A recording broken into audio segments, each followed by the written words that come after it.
Estamos con Paulo Recabarren, de la experimental del INTA Balcarce. Vamos a hablar un poquito de lo que es el carbono neutro en la ganadería. Primero, ¿cuándo se empezó a hablar de emisión de carbono en ganadería? No, en realidad ya tiene más de 20 años, yo te diría de fines de los 80, principios de los 90. El tema es que se puso en auge en el 2006 cuando salió que las vacas eran las responsables de todos los males que tenía el clima en el mundo. Una publicación que se llamó La larga sombra del ganado, y bueno, eso de ahí fue generando malestares y bueno, desde esa época viene hablándose de carbono. A la hora de combatir este relato, ¿qué es lo que se decide medir en ganadería para poder ver realmente qué datos existen de generación de metano? En principio lo que necesitamos es una buena información del productor, datos de calidad. Después transformar esos datos en información. Y la información que recolectamos tiene que ver con aspectos productivos como la superficie ganadera, qué recursos forrajeros, cuánto producen, qué calidad tienen, cuántos vientres en servicio, qué tasa de destete, cuánto ganan las recrías, cuánto ganan en los corrales. Información productiva que en general los productores más organizados la tienen. En el caso de que no existan, los ayudamos a construir esos datos y una vez que tenemos eso, vamos hacia lo que serían los cálculos en este caso, de huella de carbono. Pero tiene que ser la información básica que obtenemos de los establecimientos de los productores, tiene que ser de calidad. ¿En esos datos también se busca lo que es secuestro de carbono? No, lo que es secuestro de carbono está menos desarrollado desde INTA, la posibilidad de obtener valores concretos. Son datos que se toman directamente en el suelo y para ver cambios, dependiendo del tipo de suelo y los sistemas, probablemente haya que esperar 4, 5 o hasta 8 años para ver qué cambió en ese suelo. Lo que sí se puede hacer es modelar, como todo ahora, recordando que el modelo es una imitación de la realidad que no siempre es certera.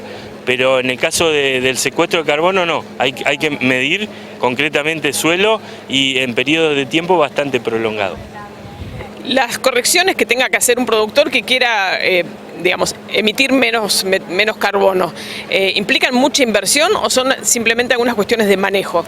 Lo que nosotros hemos visto es que las mejoras productivas en general o casi siempre en lo que es huella de carbono tienen un impacto positivo. Aumento la producción, disminuyo la huella de carbono. Y después la inversión depende de los establecimientos, depende del bolsillo, de las expectativas del productor, pero de vuelta, cualquier cosa que me permita a mí ser más eficiente desde el punto de vista productivo y la mayoría de las veces más rentable, además voy a contribuir a disminuir el impacto ambiental. Eso es la buena noticia, ¿no? Dijiste que un mayor peso de faena también es un menor impacto ambiental. ¿Cómo es esa ecuación? Y la ecuación es que si yo en el mismo periodo de tiempo puedo acceder a novillos más pesados, la producción de carne global de mi establecimiento va a ser mayor, la huella va a ser menor. Y pensando a futuro, como país o como deseo, y sería una buena medida que vayamos a sistemas de producción de novillos más pesados. Bueno, y finalmente, ¿qué papel juega la genética? Estamos en una charla que trajo la Hereford acá a Expo Agro, donde bueno, la genética juega un rol importante en las razas de animales. ¿Qué papel juega la genética en lo que es la disminución de huella de carbono? Importantísimo. En principio, con la elección de un padre, que hoy se puede hacer con un montón de información, garantizarme que mis vacas van a destetar 6-7 kilos más en el mismo tiempo por ternero, y que también después sean más eficientes en la etapa que sigue de la recría y el engorde. Y ya hay razas, cabañas dentro de las distintas razas que están midiendo lo que es eficiencia de conversión, lo que es consumo residual, donde un individuo consumiendo menor cantidad de alimento, el que sea, gana más kilos o produce más carne. Con lo cual, inexorablemente van a ser partícipes súper necesarios y van a contribuir a que esto, a que digamos, los indicadores ambientales disminuyan.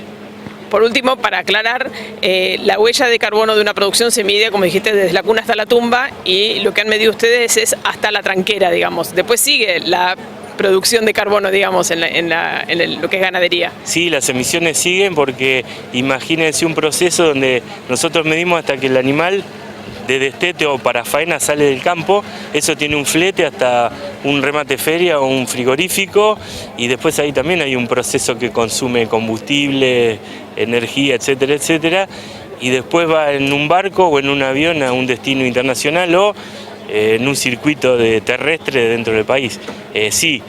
Continúa, y lo que sí es rescatable es que al menos hasta ahora la información que tenemos, prácticamente el 75 al 80% de toda esa emisión ocurre dentro de los establecimientos. Que es donde más están trabajando para, digamos, disminuir eso. Donde deberíamos trabajar más, apostando a producir más, que de nuevo no están peleados, van de la mano. Muchísimas gracias, Paulo. No, ha sido un gusto.